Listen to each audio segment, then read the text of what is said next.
भी नाम या कोई भी मंत्र सिद्ध तभी होगा जब वो गुरु से प्राप्त हुआ है, गुरुमुख से। मंत्रानुष्ठान या नामानुष्ठान सबसे पहला गुरु उपदेश के द्वारा होता है। सद्गुरु मिले बिना और उनके श्रीमुख से निकले बिना जो हम नाम जप करते हैं, ना प्रसीदति वै विद्या बिना सद उपदेशतः। बिना सदगुरु के उपदेश के कोई भी विद्या या कोई भी नाम सफल नहीं होता, सिद्ध नहीं होता।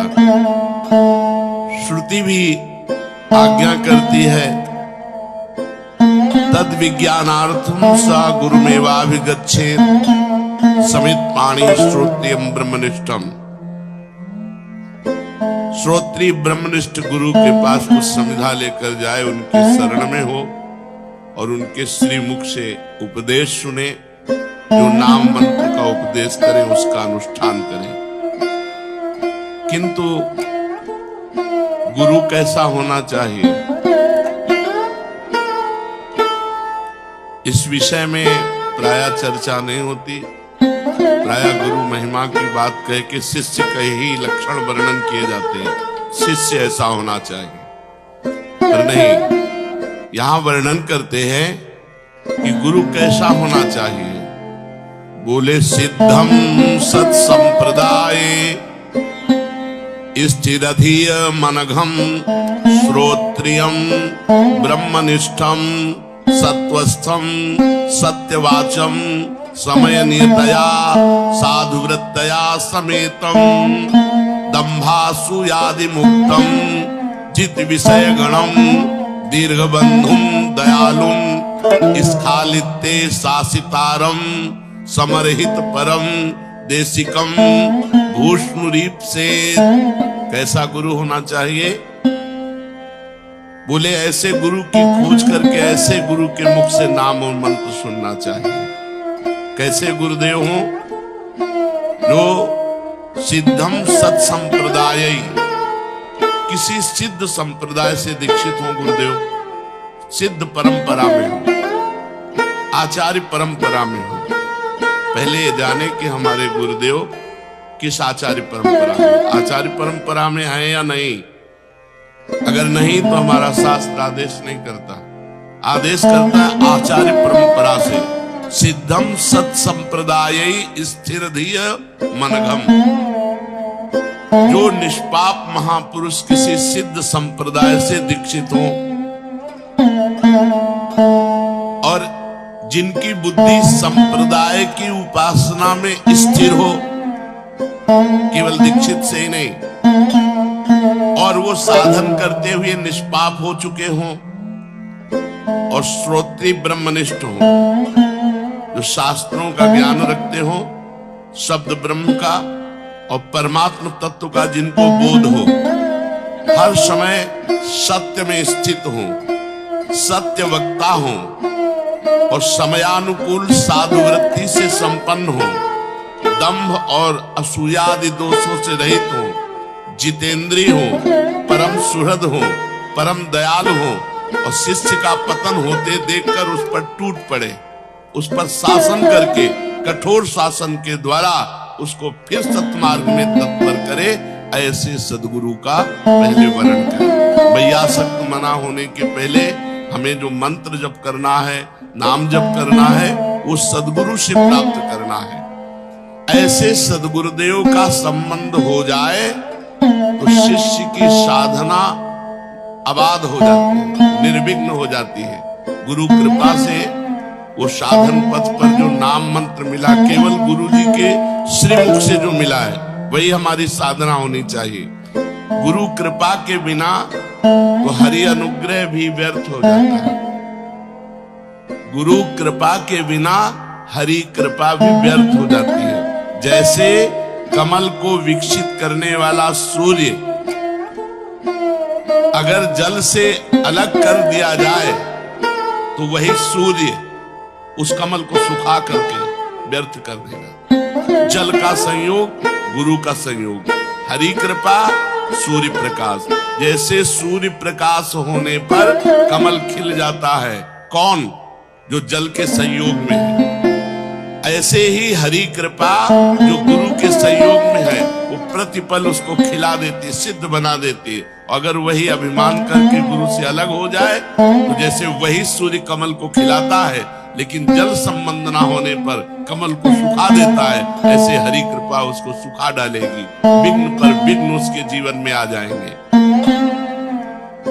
नारायणोपि विकृतिम याति गुरोः प्रच्युतस्य दुर्बुद्धेः कमलम जलादपेतम शोषयति रविर्न पोषयति। वो दुर्बुद्धि है जो अपने गुरु का अवहेलना करके, अवज्ञा करके मनमानी साधन करता है, उसको ऐसे नारायण जला डालेंगे जैसे सूर्य जल से संबंध रहित कमल को जला डालते हैं। वही कमल को खिलाता है लेकिन जल संबंध होना चाहिए। अगर जल संबंध नहीं तो वही सूर्य ताप कमल को शुष्क कर देता है। ऐसे ही गुरु संबंध यदि आपने अवहेलना कर दी, चाहे जितना साधन करो, हरि का ताप तुम्हें जला डालेगा। तुम्हारे कोई भी साधन सिद्ध नहीं होंगे। इसलिए सबसे पहला गुरु चरणों का आश्रय और गुरु मुख से निकला हुआ नाम मंत्र का अनुष्ठान किया जाए और आचरणों की शुद्धि। ये 12 बातें हैं। यदि ये 12 बातें हैं तो आपका नाम मंत्र बहुत जल्दी सिद्ध हो जाएगा। पहला बात, गुरु के द्वारा मिला हुआ नाम मंत्र होना चाहिए। फिर ये 12 आचरण होने चाहिए। ये 12 आचरण अगर हैं तो साधक साधन संपन्न माना जाता है। पहला अहिंसा, दूसरा सत्य, तीसरा आस्तेय, चौथा ब्रह्मचर्य, पांचवा सार्वभौम प्रेम, छठवां समस्त भूतों के हित में रत रहना, सातवां समत्व भाव, आठवां घृणा का भाव, 9वां निष्कपटता, 10वां दया, 11वां क्षमा और 12वां निरहंकारता। ये 12 लक्षण है। अब पहले लक्षण पर अहिंसा। साधक सदैव सावधान रहे, मन से, वाणी से या शरीर से किसी को भी कष्ट न पहुंचाए। ना मन से किसी को कष्ट पहुंचाने की बात सोचनी है, ना वाणी ऐसी बोलनी है कि किसी को कष्ट पहुंचे, ना शरीर से कोई क्रिया ऐसी करनी है। हिंसा 3 प्रकार की होती है, कृत, कारित, अनुमोदित। कृत जो स्वयं हिंसा की जाए, वाणी से या मन से या शरीर से। कारित जो दूसरों से करवाई जाए। अनुमोदित जो हिंसा का अनुमोदन। तीनों प्रकार के दोष साधक में नहीं होने चाहिए। ना तो कृत हिंसा होनी चाहिए, ना कारित हिंसा होनी चाहिए कि हम दूसरे से करवा दिया, और ना अनुमोदन, कोई किसी को कष्ट दे रहा है तो अनुमोदन भी नहीं करना। इस प्रकार हमें अहिंसा पे स्थित रहना है, हिंसा का त्याग करना है। दूसरा सत्य। अंतःकरण में, इंद्रियों में जैसा अनुभव किया वैसा प्रिय शब्दों में स्पष्ट बोल देना, उसे सत्य कहते हैं। प्रमाद के वश या लोभ के वश या क्रोध के वश या हास्य भाव में या भय आदि भाव में अंदर की बात का परिवर्तन करके नहीं बोलना। जो अंदर बात आ रही वही बोल दिया, उसे सत्य कहते हैं। अगर साधक में लक्षण है तो उसका भजन बहुत जल्दी परिपक्व होगा। तीसरा अस्तेय, जो अपने अधिकार में नहीं है उसमें किसी प्रकार का हम अपना अधिकार न करें। अपने हिस्से की वस्तु खाएं, दूसरे के हिस्से की वस्तु की तरफ हमारी दृष्टि न जाए। दूसरे के अधिकार की वस्तु ना, अस्तेय माने चोरी ना करना।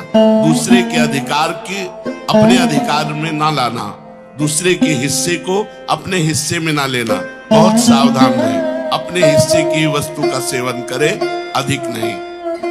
चोरी किसी की ना करें, जिस पर हमारा अधिकार नहीं उसको हम छुए भी नहीं। चौथा ब्रह्मचर्य। अगर भगवत प्राप्ति करनी है तो ये बहुत जोर का लक्षण है।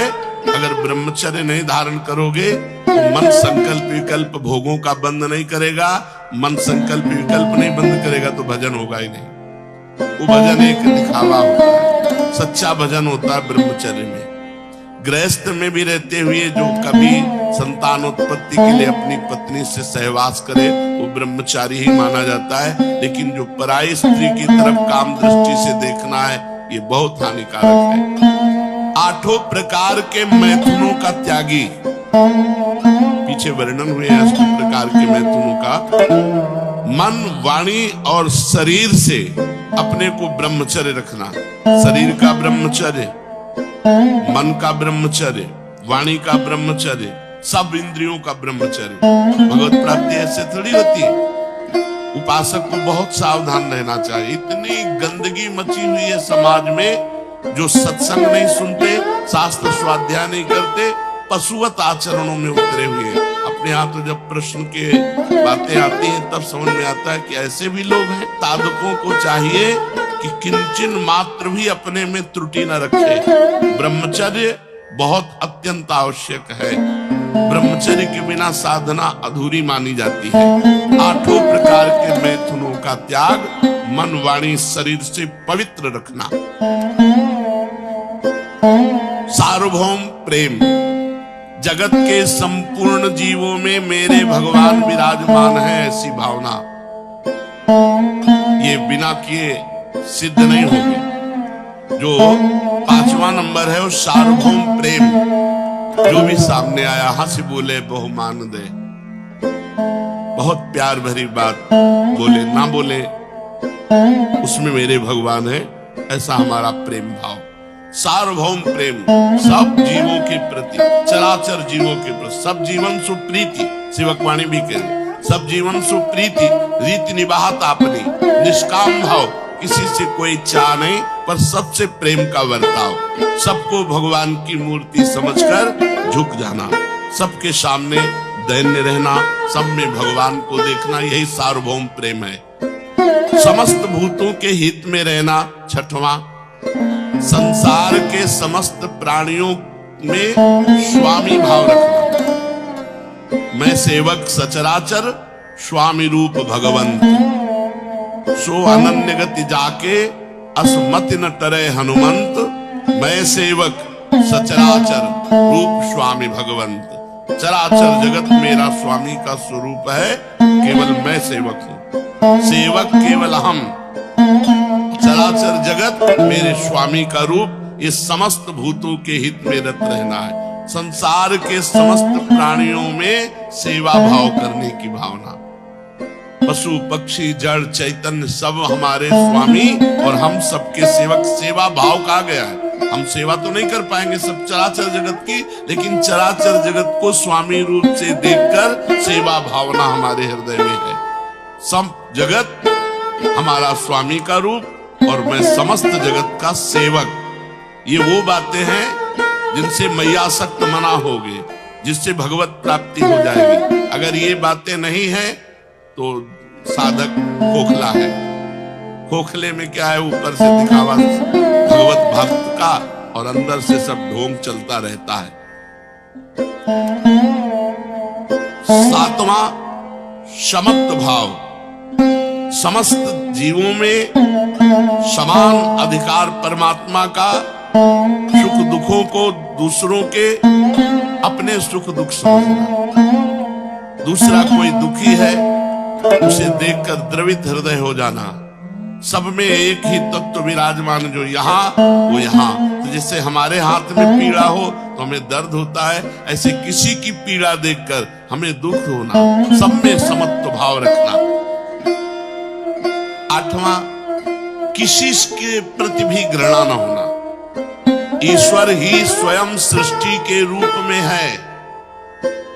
सभी जीव वही बना हुआ है, अतएव किसी भी जीव से घृणा नहीं होनी चाहिए। ऐसा दृढ़ निश्चय होना चाहिए। कोई घृणित रूप में कोई घृणा की, अगर हमारे अंदर घृणा आ रही तो हम साधक नहीं, उसमें भी मेरा प्रभु है। घृणा की किंचित मात्र भावना न होना। और 9वां, निष्कपटता। साधक के व्यवहार में कपट नहीं होना चाहिए। व्यवहार, कथन, क्रिया तीनों एक होनी चाहिए। जो मन में वही वचन में, वही क्रिया में फिर निष्कपट व्यवहार कहा जाता है। मन में कुछ और, वाणी में कुछ और, क्रिया में कुछ और, ये कपटी पुरुष के लक्षण हैं। 10वां, दया। जगत के किसी भी जीव के दुख को देख करके तत्पर हो जाना उसकी दुख निवृत्ति के लिए दया। पर सावधानी, दया बिना साधु कसाई, दया करी तो आफत आई। दया में ही भरत जी के 3 जन्म लगे थे। दया ऐसे करो जैसे डूबने वाले को बचाने के लिए सहारा दे दिया, स्वयं को नहीं पकड़ाया। अगर स्वयं को पकड़ाओगे तो पहले वो तुम्हें डुबोएगा, मरेगा तो वो भी, पहले तुम्हें मारेगा बाद में वो मरेगा। ऐसे ही विषयी पुरुषों पर, भ्रष्ट पुरुषों पर, विमुख जनों पर भगवत चरणारविंद से जो बिलग है, इन पे दया करो, इन्हें नाम रूप पकड़ाओ और आप बचो। नाम रूप पकड़ाओ, भव समुद्र से निकालने के लिए भगवान के नाम रूप गुण लीला को पकड़ाओ और आप बचे रहो, आप बिल्कुल असंग रहो। दया बिना साधु कसाई, और दया करी तो आफत आई। दया के बिना तो साधुता ही नहीं, पर दया संभाल के करे जिससे अपने आप को परमार्थ से भ्रष्ट ना कर दे। 11वां, क्षमा। कोई कितना भी सताए पर उसके साथ हमारा व्यवहार प्रेम में होना चाहिए। ये साधु की साधुता है, ये साधक की साधना है। यदि कोई भी हमारे साथ गलत व्यवहार करता है, गाली देता है, अपमान करता है, निंदा करता है, तो जब हम उससे मिले तो हमारे चेहरे में सौम्यता होनी चाहिए और ऐसे ही मिले जैसे प्रेमी जनों से मिलते हैं। ये याद भी न रहना चाहिए कि कल इसने हमको गाली दिया था, कल इसने हमारा अपमान। नहीं, सब में प्रभु है। प्रभु मेरी चेष्टा हो रही थी, वो तो हमारी परीक्षा हो रही थी, हमें पुष्ट करने के लिए भगवान इसको निमित्त बनाया, इसका कोई दोष नहीं। वो क्षमा, वो हृदय से ऐसे क्षमा कर देता है कि कल किए हुए अपराध की स्मृति भी दूसरे दिन नहीं रहती। वो प्रेम व्यवहार। सेवक वाणी में महाप्रभु के लिए कहा गया, करत जे अनुसहन निंदक तिनहु पे अनुग्रह क्रियो। जो अनसहन कर रहे थे, जो निंदा कर रहे थे, उन पर भी कृपा की, प्रेम किया। 12वां, निरहंकारता।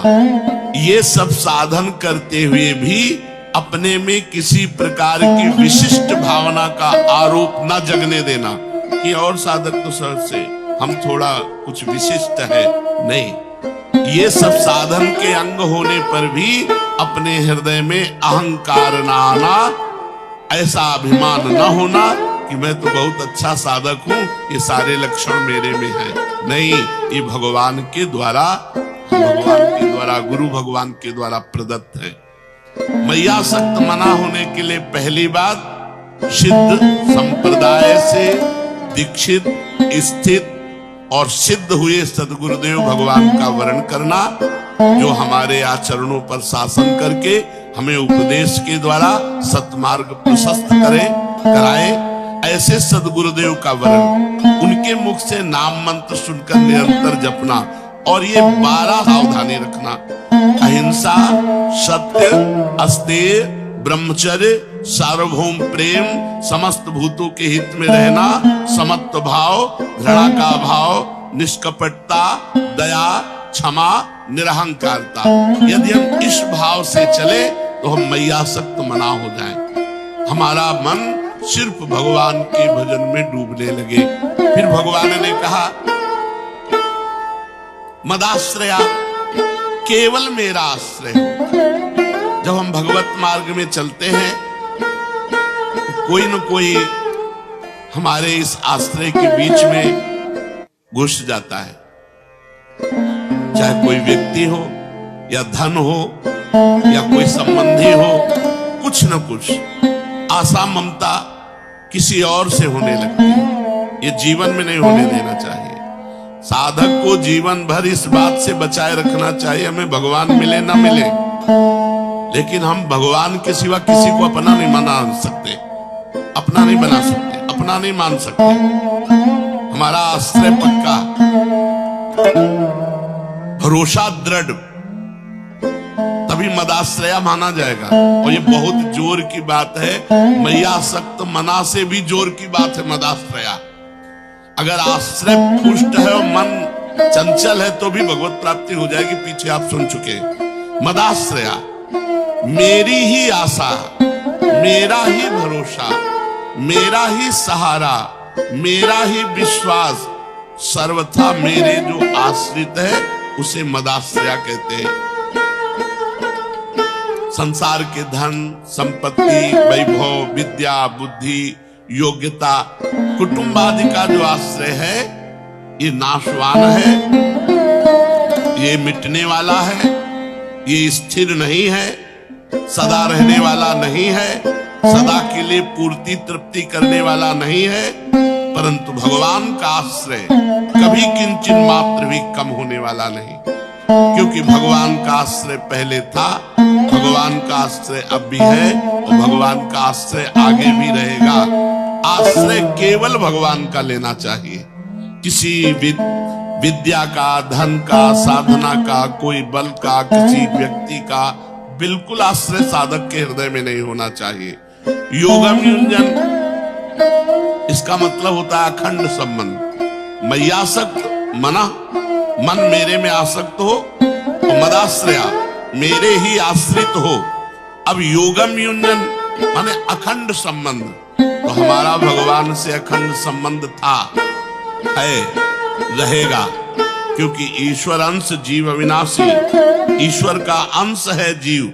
ममैवांशो जीव लोके जीव भूता सनातना, हम भगवान के अंश है तो हमारा सीधा संबंध है। हमारे अंशी भगवान है, भगवान थे, भगवान रहेंगे। बीच में जितने संबंध माने हुए हैं इनका त्याग करना पड़ेगा। इनमें केवल भगवान की सत्ता देखनी पड़ेगी। सबकी ममता ताग बटोरी, मम पद मन है बांधी बर डोरी। जब तक साधक ये नहीं करता तब तक नाटक चलता रहता है। शुद्ध भक्ति, शुद्ध ज्ञान का मार्ग असंग है, अंदर से असंग है। एकमात्र भगवान का आश्रय और एकमात्र भगवान से संबंध, संबंध भी केवल एकमात्र भगवान से। संत भगवान, गुरु भगवान, जगत भगवान, जितने संबंधी भगवान, भगवान के सिवा कोई नहीं। जो है उनको हटा दो, वहां भगवान को स्थापित करो। पिता भगवान, माता भगवान, भाई भगवान, पुत्र भगवान, पत्नी भगवान, सब रूपों में भगवान है। हमारा एकमात्र संबंध केवल भगवान से। तो योगम युंजन, योगम युंजन, युंजन का मतलब होता है अखंड और योग का मतलब होता है संबंध। यहाँ जो योग का शब्द का है वो संबंध, अखंड संबंध भगवान से। अखंड संबंध जो भी व्यवहार में आवे केवल भगवान। नाते नेह राम के मनियत, सुहृद सुसेव्य जहां लो। गोस्वामी जी ने मीरा जी को पत्र में लिखा था, केवल संबंध नाते नेह राम के मनियत, सुहृद सुसेव्य जहां लो। जितने भी सुसेव्य हैं, बड़े बूढ़े जन हैं, जितने भी सुहृद जन हैं, हमारा एक संबंध रहेगा। ये सब श्री जी के हैं तो हम उनको अपना, श्री जी के नहीं हमारा भाव नहीं बैठता तो असंगो हम। ये प्रभु है हमारे साक्षात, इसी भाव से हम संबंध रखेंगे। नाते नेह राम के मनियत, भगवान के नाते से सारा संबंध। तब योगम युंजन, भगवान कह रहे मेरे समग्र रूप का साक्षात्कार कौन कर पाएगा?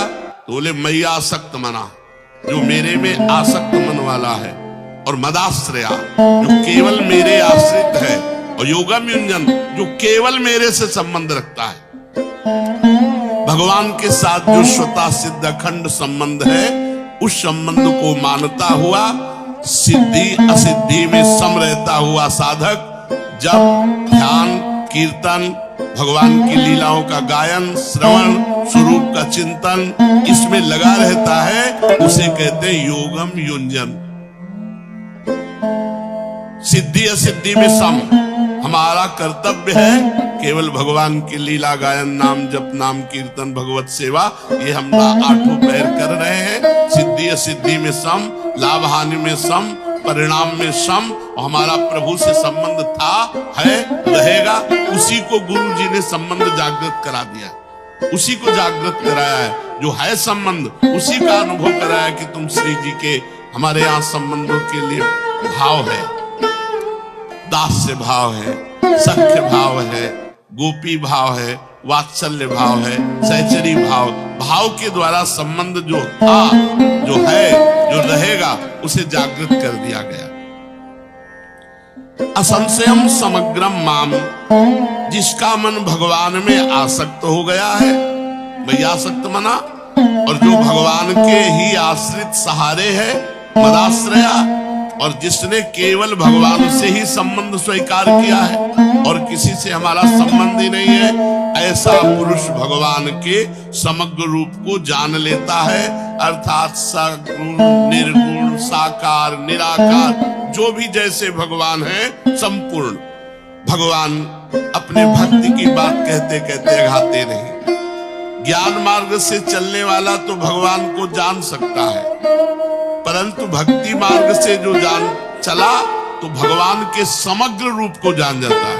निर्गुण, सगुण, निराकार, साकार, तत्वबोध, भगवत साक्षात्कार, सब कुछ अपने इष्ट का जिस रूप में दर्शन करना चाहता है, उस रूप में उसको दर्शन हो जाते हैं। इसमें खास बात समझनी है जो बड़ी कठिन है। केवल भगवान में आसक्ति, यहां शरीर में आसक्ति है, भोगों में आसक्ति है, रिश्ते नातों में आसक्ति है, धन में आसक्ति है, क्या क्या, ये सब नाम जप से दूर हो जाएगा। आप चिंता ना करो, गुरुमुख से मिले हुए नाम जप पर ध्यान दीजिए और नाम जप का प्रभाव देखिएगा कि आपको सब जगह से अरुचि करवा देगा, अंदर ही अंदर, बाहर कोई जान न पावे कि आपको अरुचि है, कि ये इस कोटि के भक्त हैं, ऐसा कोई जान न पावे। ऐसी चेष्टा करो, व्यवहार एक साधारण और स्थिति असाधारण। आसक्ति केवल मेरे में ही हो, आश्रय केवल मेरा ही हो, संबंध केवल मेरे से ही हो, तो समग्र रूप से मेरे को जान लेगा। ऐसा कहने में भगवान का तात्पर्य है कि अगर साधक की आसक्ति भोगों में है, आश्रय रुपयों का है और संबंध कुटुंब से है, मेरा भगत नहीं, ढोंग हो रहा है। इस श्लोक में तीन बातें बहुत जोर की हैं: आसक्ति, आश्रय और संबंध। मय्यासक्त मना, मदाश्रया, योगम युञ्जन। तो असंशयम समग्रम माम, संशय न करो, वो मेरे समग्र रूप को जान जाएगा। बस तीन बातें करनी है। मय्यासक्त मना होने के लिए आज चर्चा हुई कि पहले गुरुदेव भगवान की शरण में होकर उनकी आज्ञा के अनुसार उनसे मिला हुआ नाम मंत्र उपासना, साइड में हमारे जो आचरण होने चाहिए वो कैसे होने चाहिए वो 12 बताए। इससे हम मय्यासक्त मना हो जाएंगे। बार बार नाम जप करने से, बार बार मंत्र जप करने से जो मन विक्षेप को प्राप्त होता है, वो विक्षेप रहित होकर के प्रभु के नाम रूप में लग जाता है। आश्रय ढूंढो, कहीं और कोई आश्रय तो नहीं है। भगवान तीन बातें जोर से कह रहे हैं: मेरे में आसक्ति, मेरा ही आश्रय और मेरे से ही संबंध।